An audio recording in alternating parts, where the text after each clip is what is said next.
Peregrino. Análisis de un poema de Luis Cernuda. Un ejemplo de Javier Gijón para segundo de bachillerato del IES Sierra Bermeja. Bien, he planteado el análisis de este poema en las mismas 4 preguntas que os propongo para el trabajo, que corresponden básicamente a las cuestiones de la prueba de acceso a la universidad. Sería la estructuración de ideas, tanto externa como interna, la intención comunicativa, distinguiendo el tema y el propósito, los mecanismos de cohesión y su relación con la coherencia, y el desarrollo de una reflexión a raíz del poema, que en este caso será acoger a los refugiados.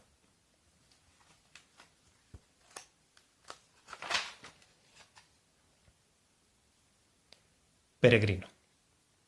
Volver, vuelva el que tenga, tras largos años, tras un largo viaje, cansancio del camino y la codicia de su tierra, su casa, sus amigos, del amor que al regreso fiel le espere.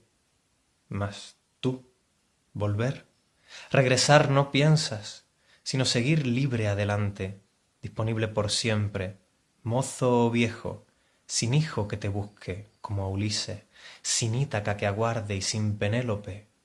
Sigue, sigue adelante y no regreses, fiel hasta el fin del camino y tu vida. No eches de menos un destino más fácil, tus pies sobre la tierra antes no hollada, tus ojos frente a lo antes nunca visto. Bien, si analizamos la estructura externa de este poema, nos daremos cuenta que comienza con un título, que a continuación tiene una serie de 3 estrofas que conforman el propio poema y que acaba con una referencia bibliográfica.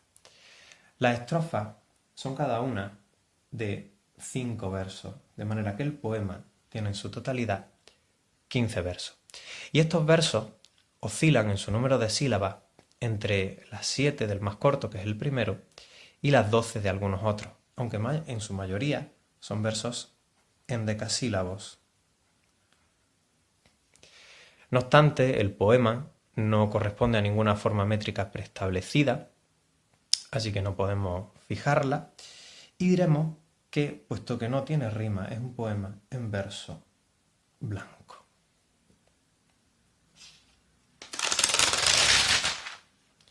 Si analizamos, en cambio, la estructura interna, vemos que el poema presenta 2 partes bien diferenciadas.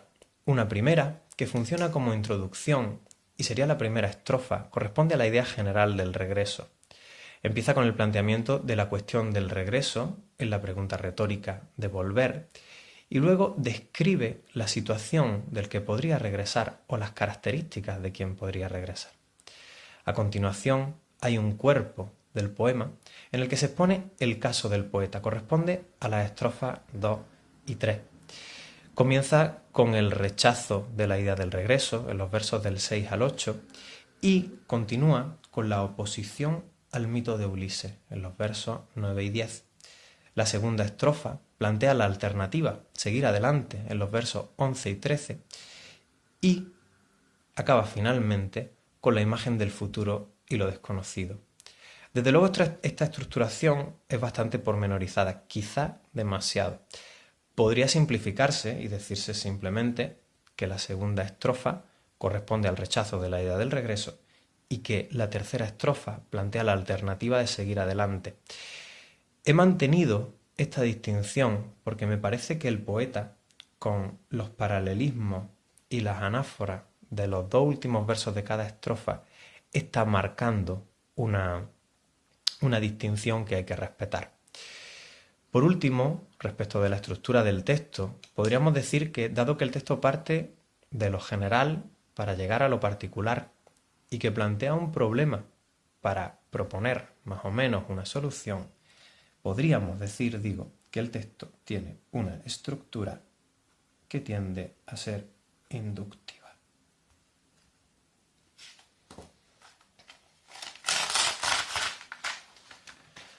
Bueno, esta sin duda es una de las cuestiones que más problemas os plantean. Recordad que en selectividad bastaría con que mencionarais 2 mecanismos de cohesión y su relación con la coherencia. Yo me he permitido poner unos pocos más para daros ejemplos. El primero sería la recurrencia léxica. La más básica, evidentemente, es la idea de volver. Volver, vuelva, volver, que se repite. Aunque podríamos escoger otra. Tenemos también la idea de regresar, por ejemplo. No regreses, el regreso. Y tendríamos, por supuesto, la idea de seguir. Seguir, sigue, sigue, en una repetición plena. Encontramos también recurrencias que son semánticas. Evidentemente, volver y regresar son sinónimos. ¿Qué van a hacer estas recurrencias tanto léxicas como semánticas? Estas recurrencias lo que van a hacer es incidir en la primera regla de la coherencia, que es la regla de repetición. Nos dice que alguna información, particularmente el tema, tiende a repetirse. ¿Cuál sería esa información que tiende a repetirse o el tema? Sería la cuestión de volver o seguir. Eso tiene que ver también con un concepto que es el de la isotopía, que sería un conjunto de palabras, de términos, de conceptos que se relacionan con un tema. En este caso tenemos claramente el tema del viaje. El tema del viaje se percibe evidentemente en esos recorridos de volver, de regresar, de seguir, pero también en palabras como peregrino, que da la idea de un viaje sacralizado, o en el mito de Ulises, que sería sin duda el gran mito del viaje y de la vuelta en la cultura occidental, y también en la identificación del camino y de la vida, que es una identificación absolutamente consagrada en nuestra literatura y nuestra cultura. ¿Qué van a hacer entonces esas recurrencias? Van a incidir sobre esa idea de la repetición y las isotopías. Si seguimos adelante, veremos que hay conectores o marcadores. El más evidente, bueno, el único de hecho, es este más. Este más está marcando las 2 partes del poema de las que antes ya hemos hablado, de su introducción a su cuerpo. También en este sentido encontramos antonimia. Evidentemente, volver, regresar, volver, regresar se oponen a seguir. Fijaos que aquí que se habla de regresar, se habla de no regresar. Si vemos la distribución de esas antonimias, nos daremos cuenta que la primera parte del poema está hablando de volver, mientras que la segunda parte del poema está proponiendo seguir. ¿Qué pasa entonces? Tanto el marcador como las antonimias nos están dando la idea de la progresión textual. Era una segunda regla de la cohesión. El tema se repite, pero la información progresa. Así que no es solo que hable de volver o seguir, sino que empieza hablando de volver para acabar hablando de seguir. Bien, si continuamos nuestro análisis, podríamos plantearnos también en la cohesión que hay una deixis extratextual, en la que un yo poético que apenas aparece se dirige a un destinatario. Parece que el texto tiene una enorme función apelativa, aunque en realidad yo creo que esa función es emotiva. Quiero decir, creo que el poeta simplemente es el destinatario. Se está hablando a sí mismo en segunda persona y con ello refuerza esa tensión emotiva. Está embelleciendo el texto, está haciéndolo más intenso. Con esto incide también en la función poética. Hay un último ejemplo de elemento de cohesión que podríamos considerar. Sería el paralelismo. Si os dais cuenta, cada estrofa acaba con un paralelismo final. Sin embargo, me interesa muchísimo este. ¿Por qué? Porque está reforzando la coherencia. Ese tus pies frente a la tierra, sobre la tierra antes no hallada, tus ojos frente a lo antes nunca visto, está proponiendo la idea final, la solución. Esa solución es la continuidad.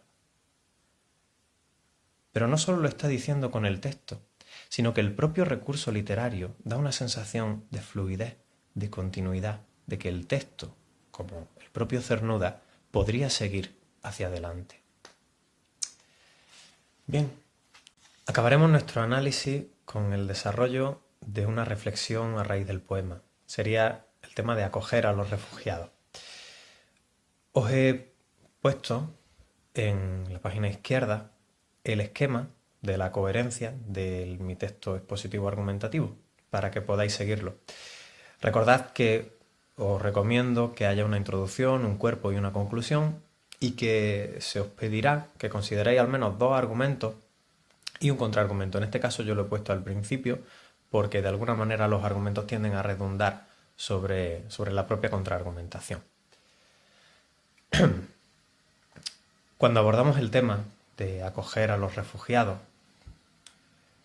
nos lo planteamos como una cuestión social de forma abstracta y no pensamos que se trata, en cada caso, de una delicada cuestión personal. Por ejemplo, damos por hecho que vienen codiciando nuestros espacios, nuestro trabajo, nuestro estado del bienestar. Creo que usamos este prejuicio porque nos cuesta afrontar su realidad. Podríamos imaginar lo difícil que es tomar la decisión de irse y cómo nos plantea Cernuda la de no volver. Hace poco se hizo famosa la imagen de un bebé sirio dormido en una maleta que un refugiado llevaba en su huida. Al ver esa foto, deseé que ese niño acabara sintiéndose años después alemán, español, sueco. Pero también pensé si ese adulto no desearía aún simplemente volver a Siria. Y no se trata solo del tema del desarraigo y la vuelta. Hay que entender también la huida. Todos conocemos casos célebres, como los de la propia generación del 27. Cernuda exiliado por siempre. Alberti vuelto tras la larguísima dictadura. Lorca brutalmente asesinado. El refugiado se enfrenta a la decisión traumática de huir para salvar su dignidad o su vida.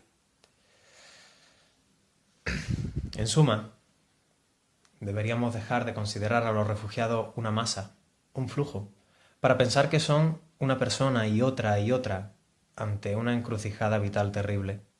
Quizás nosotros mismos dejaríamos también de ser una masa y empezaríamos a vivir esta realidad como personas. Bien, espero que os haya servido y sobre todo, gracias por vuestra atención.